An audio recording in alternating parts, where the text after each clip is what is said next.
Sin más preámbulo, yo les voy a compartir en la pantalla, ¿sí?, el básico de redes, que pues ya monté alguna información sobre esa parte en la plataforma del American, listo. Entonces ahí está en la plataforma mmm, todo lo que pues tienen que saber al respecto, pues ustedes como técnicos de mantenimiento. Bien, entonces, para empezar a hablar sobre el tema es muy importante definir, o sea, qué es una red. Bien, como tal, una red, como dice ahí, es la unión de varias máquinas a través de medios, como por ejemplo cable o a través de radio, que son radioenlaces, o conexión inalámbrica, que conocemos como Wi-Fi, ¿sí? Básicamente, esos son los dos medios por los cuales se conectan. Ya difiere, por ejemplo, el tipo de cable que se va a utilizar, ¿sí? Como por ejemplo cable coaxial o cable Ethernet, UTP o FTP o STP, o también puede ser fibra óptica, ¿sí? Entre otros cables.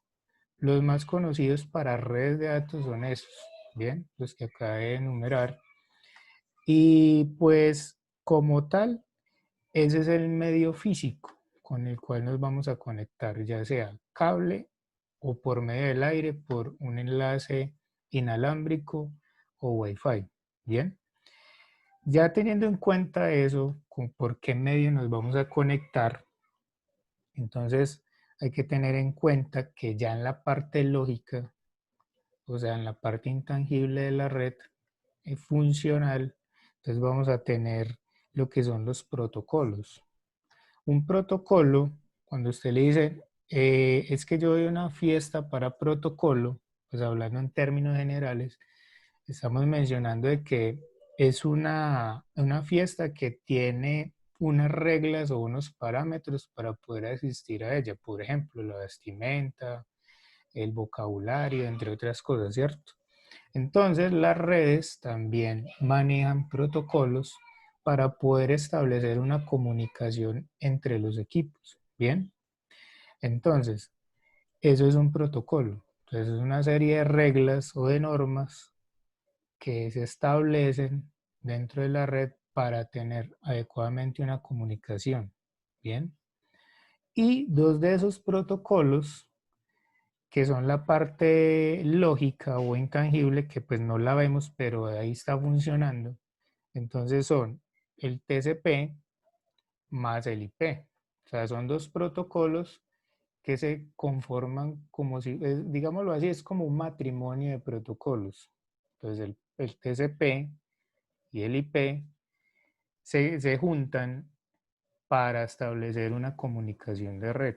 Bien, entonces hay que tener eso en cuenta, de que en una red de datos normalmente se utilizan, pues, en esta parte básica, dos protocolos. Hay más protocolos, pero para establecer una comunicación básica, entonces está el TCP y el IP. Ahora, el IP, como está ahí escrito, es un protocolo de Internet. Ese protocolo de Internet lo que me permite es darle una dirección a una computadora o dispositivo dentro de la red. Bien, ahí está la palabra host. Voy a ver si se la señalo acá, host. Bien, esa palabra hace referencia a equipo. Bien, entonces cuando ustedes vean la palabra host, entonces es un computador o un dispositivo que se conecta en la red. Puede ser por ejemplo, hoy en día un Smart TV, o puede ser un smartphone, o puede ser cualquier dispositivo que se conecte a una red. Listo. Entonces, esa IP, que es ese protocolo de Internet que me da una dirección, entonces ese protocolo está conformado por 4 octetos, como los estoy subrayando ahí. Entonces, en este caso, un ejemplo de una IP es esa, 192.168.0.254. ¿Por qué digo 4 octetos? Porque a nivel binario, recordemos que un byte o un byte. Un bit es un 1 o un 0, ¿cierto? Pero un byte son 8 ceros o 8 unos o 8 bits, ¿bien? Entonces, como las computadoras hablan en bits o en bytes, entonces cada número decimal que ustedes están observando ahí está representado dentro de la computadora como un 0 o un 1 o un conjunto. Por ejemplo, ese 192 está conformado por un conjunto de ceros y unos. Bien, para expresar ese número decimal. Lo mismo el 168, entonces hay otros 8 ceros y unos representando el 168. El 0 también está representado por 8 bits, ¿bien? Y el 254 también está representado en 8 bits. Por eso decimos un byte. Recuerden que un byte, ¿sí? Está conformado por 8 bits. ¿Listo? Entonces, teniendo eso en cuenta, por eso hablamos de octetos. 4 octetos. Entonces, ¿por qué octeto? Porque n de 8. Bien. O sea que en total, ¿sí? Si sumamos 8 más 8, ¿cuánto nos da? ¿Aló? Sí, profe, ¿cómo? Entonces acá tenemos 192 que son 8 octetos, ¿cierto? Ujú. Perdón, 4 octetos y tenemos acá un octeto que es 192. Entonces, esto son 8 ceros o unos. Entonces tenemos 8 y acá más 8. ¿Bien? Entonces tenemos 16. ¿Bien? 16 bits hasta ahí. Si sumamos estos otros 8, que son ceros, ¿bien? Entonces tendríamos 24. Y acá, sumándole más 8, ¿cuántos tendríamos? Si la cuenta iba en Dos, 24. ¿Cuántos? dos, no. No, tendríamos 8 más 8, 16. 16, ¿cierto? Más 8 serían 24, más 8, 32, ¿sí? Porque recuerden que son 8 bits, más 8 bits, más 8 bits, ahí irían 24 más 8 bits, 32. O sea que una IP de esta versión, que es versión 4, estaría conformada por 32 bits. ¿Bien?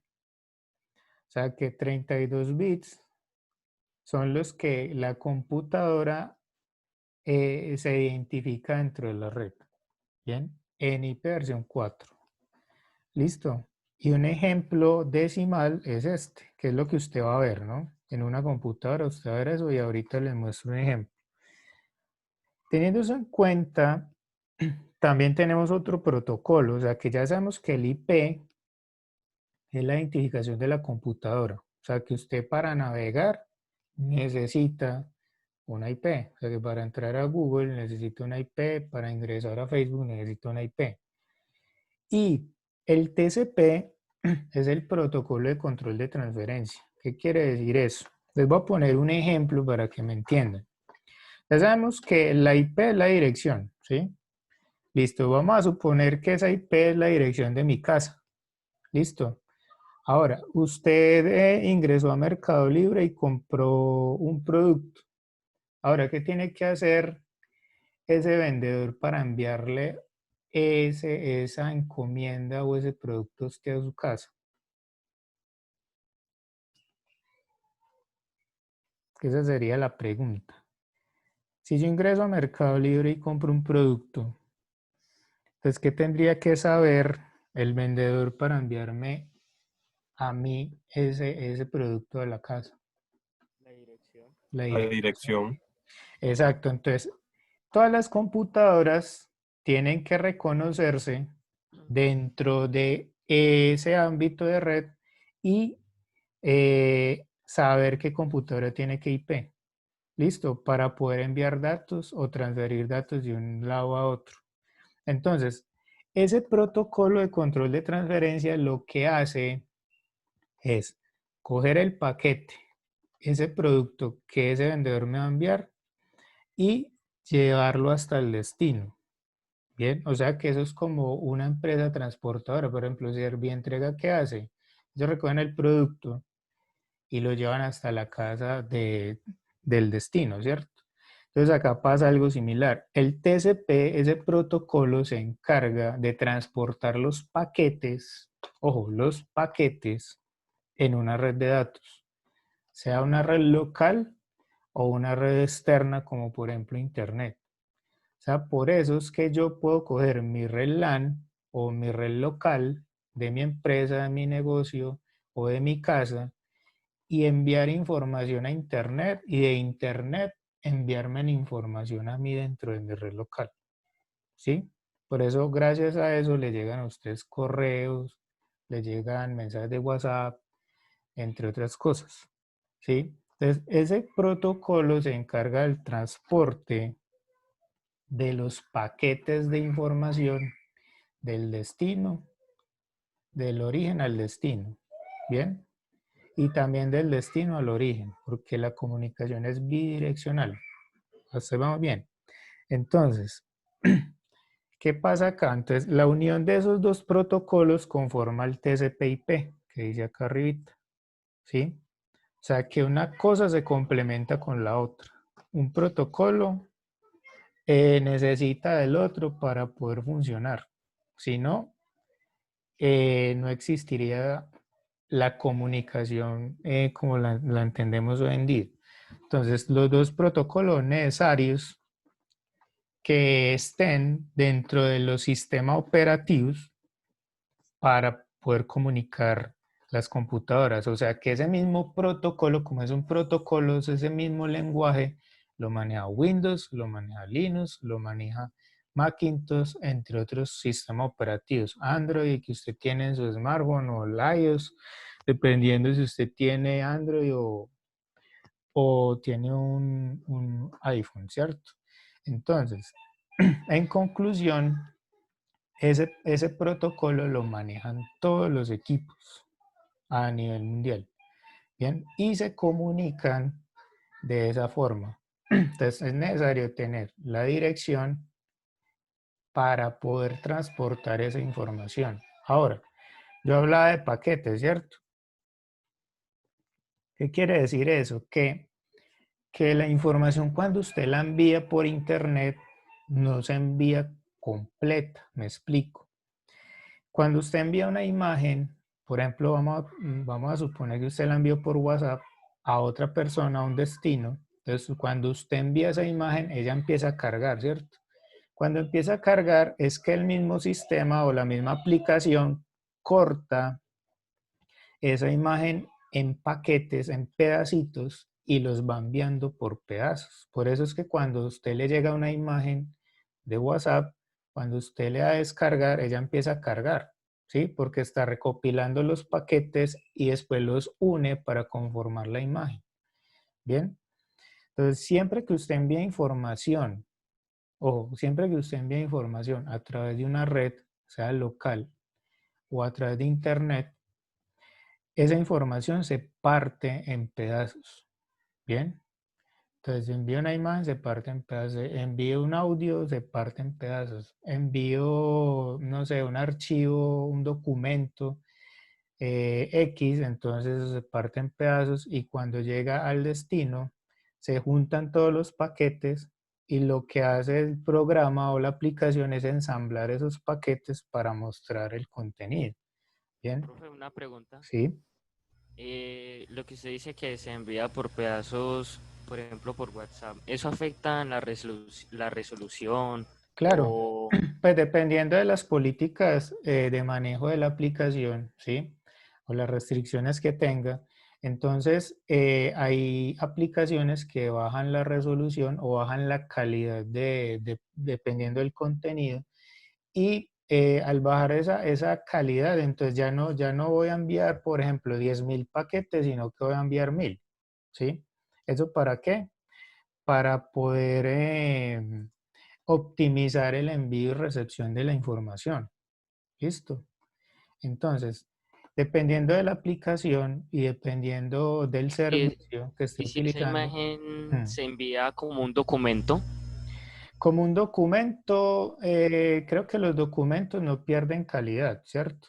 Pero entonces el problema ahí es que dependiendo de la extensión, ¿sí?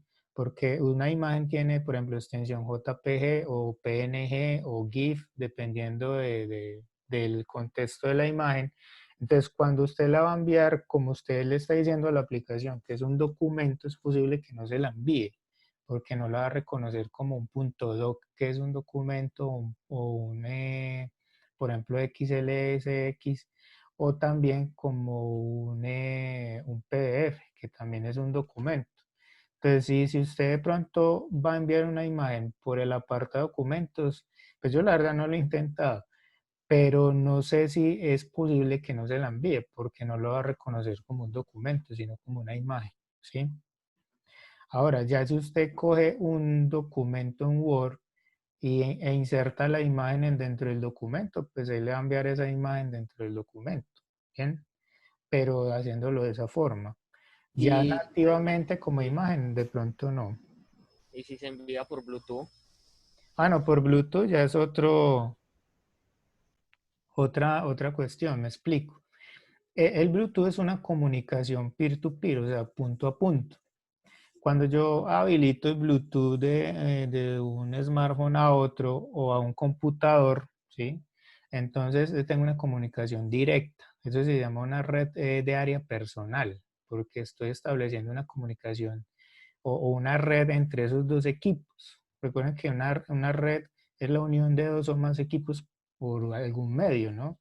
Entonces ahí estamos utilizando el Bluetooth, que es una red inalámbrica punto a punto para establecer una comunicación y poder enviar o recibir datos.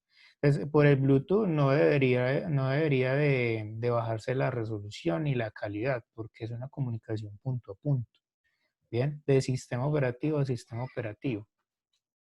O sea que básicamente no hay una aplicación como tal que esté manipulando esa información, solamente pues la aplicación que maneja el sistema, ¿bien? Que es una utilidad del sistema que lo que hace es recibir o enviar información por medio de Bluetooth. Es lo único que hace. Pero no hay una restricción como tal en la capacidad de la información o de la calidad, ¿no? No sé si le fui claro y le respondí la pregunta, Juan. sí, sí, bro. Entonces, por Bluetooth sería una comunicación más directa. O también usted puede establecer por medio de cable una comunicación punto a punto, por eso se llama cable cruzado de red, que es otra opción, pero le tocaría a usted tirar un cable desde el computador A hasta el computador B. Bien, esa es otra opción. Pero, como le digo, pues ya depende de la necesidad. La ventaja es de eso último que estoy mencionando, es la velocidad de transferencia de datos. Bien, pero dependiendo también de la versión del Bluetooth, ¿sí? Hay unas velocidades de transferencia de datos. Entonces, algunos llegan a los 400 megabits, 200, de ahí para arriba, 200, de ahí para arriba. Dependiendo también de la antena que maneje el Bluetooth, el alcance, bueno, hay ya es varios parámetros que tocaría analizar por medio de Bluetooth. Pero ya por cable es más fiable, ¿cierto? Listo, entonces teniendo eso en cuenta, ya sabemos que existen dos protocolos. Uno que es el IP y el TCP, que son importantísimos para la transferencia de datos. Ahora, esa transferencia, como lo había mencionado, se puede ejercerse tanto en una red local o en una red externa o en Internet, ¿sí? O sea que yo puedo tener, si estoy conectado a Internet, tener una IP para Internet y otra IP en la red local. Y les voy a mostrar acá lo siguiente. Bien, voy a compartir un momentico esto. Bien, ahí ya están viendo el símbolo de sistema, ¿cierto? Bueno, entonces acá, por ejemplo, hay un comando. Recuerden que un comando es una orden escrita que le voy a dar a la computadora. Bien. Y voy a colocar ipconfig, ¿sí? Que es el comando que me permite verificar la configuración de red. No es la única forma, ¿sí? Pero es para que ustedes van teniendo en cuenta este comando. Entonces, ipconfig me permite verificar, ¿sí? ¿Qué dirección IP tengo yo dentro de mi computadora? Bien, o sea que si usted quiere verificar la IP que está recibiendo su computador a nivel de red, entonces miren que lo que cambia acá, dependiendo del ejemplo que les di, que es 192.168.0.254, y acá mi dirección IP, que dice esta dirección IP v4, que es la versión del IP, me dice que es la 192.168.3.101. Esa es la IP que estoy obteniendo yo dentro de mi red. Bien, por ejemplo acá en mi casa, entonces tengo esa IP para ese computador. Listo. Ahora, ya sabemos que esa es la dirección, o sea que con esto se identifica la computadora dentro de la red. Para dejar claro lo siguiente, lo que voy a subrayar acá, estos tres octetos que estoy subrayando son la red. Bien, ojo, esos tres octetos que subrayé ahí son la red. Y este último número, que es el 101, es la dirección de la computadora. O sea que tengo dos identificaciones en este solo número. Tengo la identificación de la red, que es esta, y la identificación de la computadora. Y ahora usted me preguntará, bueno, ¿y por qué usted sabe que esas son los números que identifican la red? Y el 101 porque sabe que es la dirección de la computadora, muy sencillo. Miren que acá abajo dice máscara de subred, ¿cierto? Bien. Primero voy a explicar del por qué o por qué sabemos cuál es la identificación de la red y cuál es la del computador, ¿cierto? La identificación de la red la sé porque acá estos tres octetos están en 255, 255, 255, y esos tres octetos cuando usted los coloca así en 255, bien, están definiendo la red, en este caso estos tres números, o sea que estos tres son equivalentes a estos tres de acá, entonces por eso tomé estos tres de acá, bien.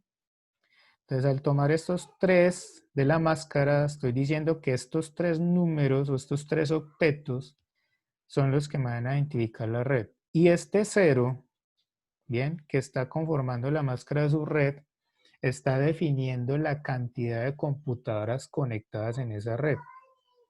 ¿Listo? ¿Por qué cero?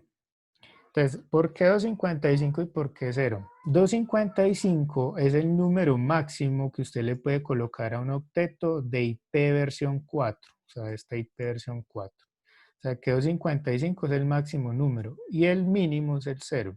¿Bien? Ahora, cuando yo coloco 255, le estoy diciendo que hasta ahí va a llegar o eso se va a definir la red. ¿Bien?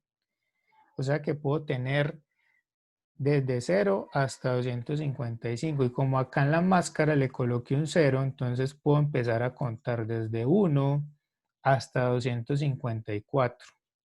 Bien, entonces al yo colocar este 0 acá, pues en este apartado de la computadora que estoy definiendo la computadora, acá estoy diciéndole a toda la red, vea, este 0 me va a definir las computadoras y por eso están acá. Entonces, empieza desde 1, porque el 0 se utiliza para la red, que es este, ¿sí? Este 0 se utiliza para la red, entonces empieza a contar 1 hasta 254. El 255 usted me preguntará, y bueno, y si usted me dice que llega hasta el 255, ¿por qué acá en la dirección de la computadora no puedo colocar 255. No lo puedo hacer porque hay algo que se llama difusión de red o en inglés broadcast. Bien. La difusión de red es un número, o es el número que utiliza el 255 para que las computadoras o toda la red se comunique entre ellas y verifique cuántas máquinas tiene y qué direcciones IP tiene. Entonces, por eso no se utiliza ni el 0 para definir la red, ni el 255. Se empieza a utilizar desde el 1 hasta el 254. Es el número máximo en realidad que se utiliza. Entonces, para definir la red, entonces 0, y para la difusión es el 255. Bien, por eso vuelvo y reitero que se utiliza desde el 1 hasta el 254. O sea que el número máximo que puedo colocar acá donde está el 101 es el 254 y el mínimo sería el 1. Bien, entonces empiezo a contar 1, 2, 3 y ahí podría tener hasta cuántos computadores, hasta 254 computadores conectados en esa red con esta máscara de 0. Bien, listo. O sea que esta máscara de su red ya me está dando una propiedad o una característica y es que ella me va a definir la cantidad de computadores que yo voy a conectar dentro de la red. Bien. Bueno, recuerden que si se corta la clase, vuelven y se conectan con el mismo ID y la misma contraseña. Listo. Les vuelvo a reiterar, muchachos. Acá la máscara está definiendo la cantidad de computadores. ¿Cuántos computadores? Está definiendo 254 computadores conectados. Y ya saben por qué, ¿cierto? Entonces, arriba puedo variar el número desde 1 hasta 254. En este caso, esta es la computadora 101, por ejemplo. No es que yo tenga todas las computadoras, pero es la dirección o el número que utilicé para identificar esa computadora dentro de la red. Bien. Ahora usted mira, yo puedo usar, por ejemplo, en un computador puedo usar el 200 y en el otro puedo usar la 10. ¿Y se van a comunicar? Sí, se van a comunicar. ¿Por qué? Porque están dentro de la misma red. Bien. Y estoy definiendo la red con este número. Bien. Con este número y con esta máscara. Y ya acá le estoy diciendo cuántos equipos voy a conectar. ¿Listo? ¿Hasta ahí claros o alguna inquietud?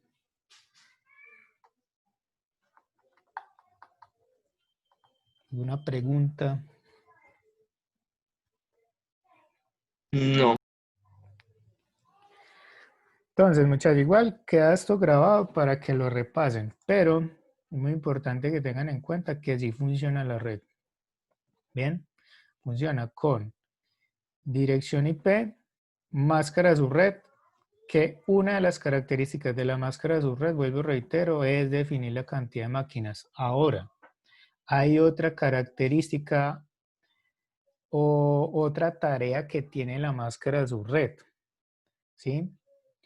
¿Qué quiere decir máscara? Que estoy ocultando esa IP dentro de una red externa, me explico. Cuando usted conecta varios computadores en su casa, en realidad usted no está utilizando esa IP para conectarse a internet, ¿sí? Sino que, un momentico acá, bueno, ahí siguen viendo la pantalla, ¿cierto?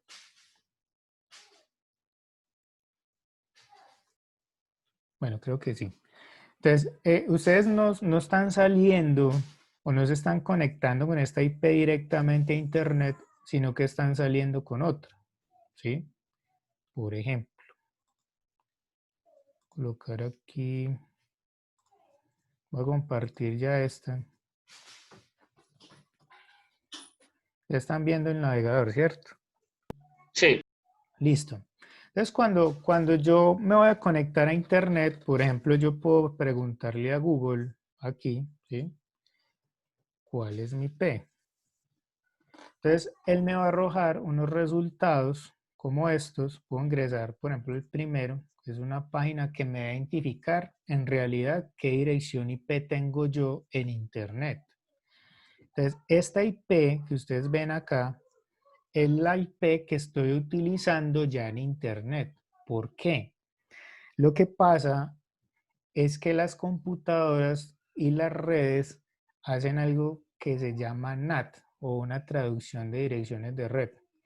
Como las versiones de IP versión 4 tiene un tope máximo de más o menos 16 millones y algo, ¿sí? Entonces, ¿qué pasa? Que se están acabando las direcciones IP públicas. Entonces, cuando yo asigno una dirección IP, como en este caso Telmes, que es Claro, me está asignando esta dirección IP para yo poderme conectar a Internet y todos mis computadores o todos los equipos o dispositivos o hosts que estoy utilizando dentro de mi red están saliendo por la misma IP, ¿sí? Entonces, el router o el equipo que usted tiene ahí para conectarse a Internet, ese equipo está recibiendo una IP del proveedor, que es esta, en mi caso, ¿sí? Se puede verificar la suya en su casa también de la misma forma. Entonces, con esta IP estoy sacando todos mis dispositivos, todos mis smartphones o mi Smart TV o mi computador o los computadores que yo tenga en mi casa, los estoy sacando por esta IP. Entonces, mire que en la red local tengo una y en internet tengo otra, ¿sí? Entonces vuelvo y reitero. Voy a compartir acá,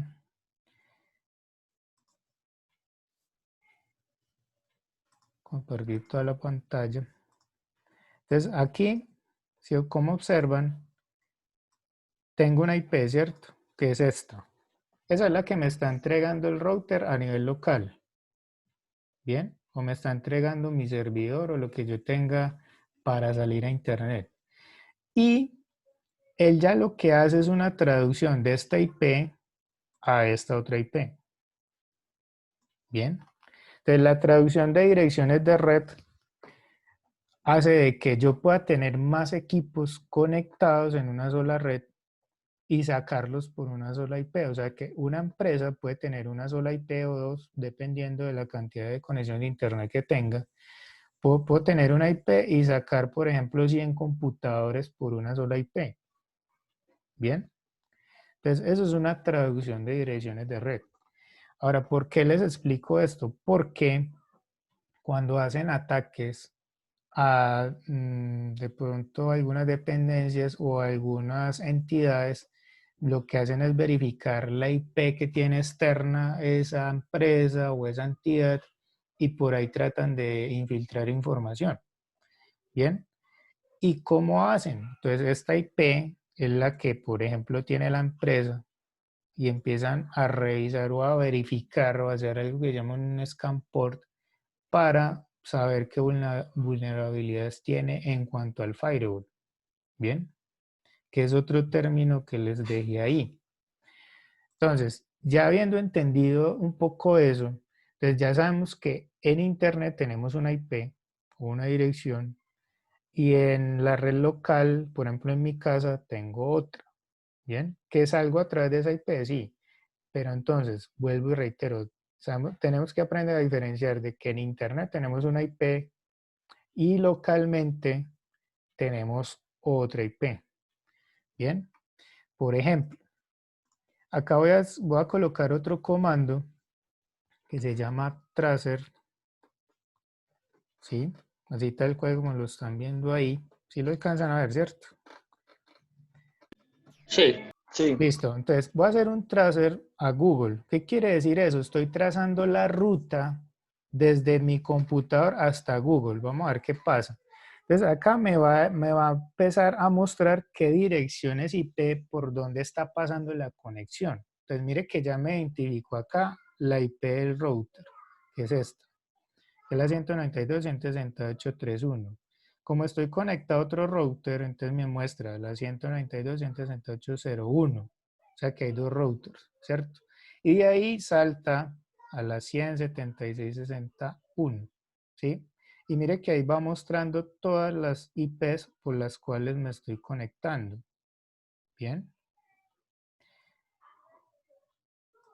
Entonces, en ese caso, él lo que hace es una traducción y traducción de red hasta llegar hasta Google. Entonces, acá me va mostrando la cantidad de saltos que él va haciendo hasta que se conecte a Google. Bien. Y cuántos milisegundos se demora en conectarse a ese servidor o a Google directamente, o a uno de los servidores de Google. Bien. Entonces van 12 saltos.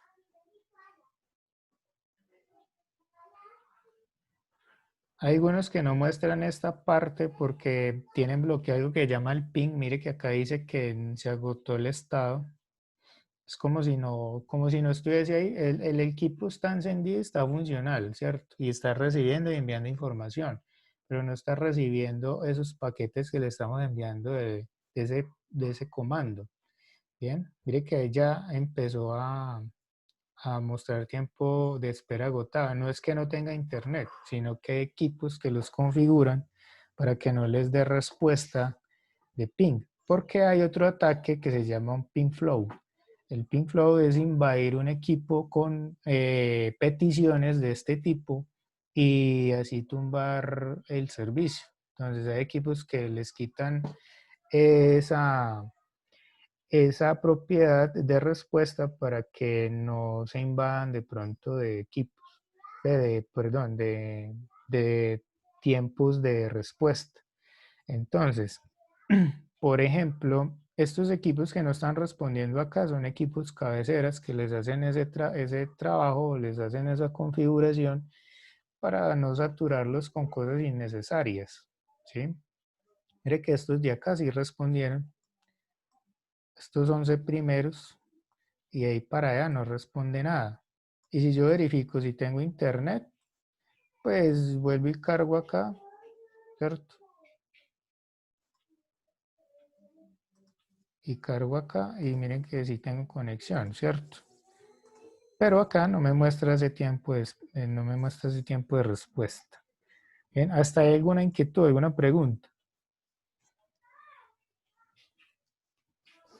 Esa es la respuesta, profe, que le dicen ataque MCO, creo que es. No, ese es de denegación de servicios, el de DDoS. El de denegación de servicios lo que hace es hacer no esto que estamos haciendo acá, sino, por ejemplo, ir a consultar un servidor, ¿sí? Por ejemplo, les voy a poner un ejemplo. Yo monto un servidor y ese servidor tiene capacidad para atender 1000 usuarios simultáneamente, ¿cierto? Un ejemplo. Pero ¿cómo les parece que cuando yo hago un ataque de denegación de servicios, lo que hago es conectar más de lo que él puede atender y lo que hace es saturar el procesador y la memoria? Y al hacer eso, o sea, como estoy conectando tantos equipos, entonces el equipo colapsa porque no es capaz de atender esa cantidad de solicitudes, ¿sí? En este caso, como estamos preguntándole si él está conectado o no, entonces lo que hace es responder, sí, estoy conectado, que fue lo que nos mostró por acá, en cuántos milisegundos envió la respuesta, ¿cierto? Bien, por ejemplo, acá demoró 47 milisegundos y así. Pero entonces, eso es algo que se llama ping.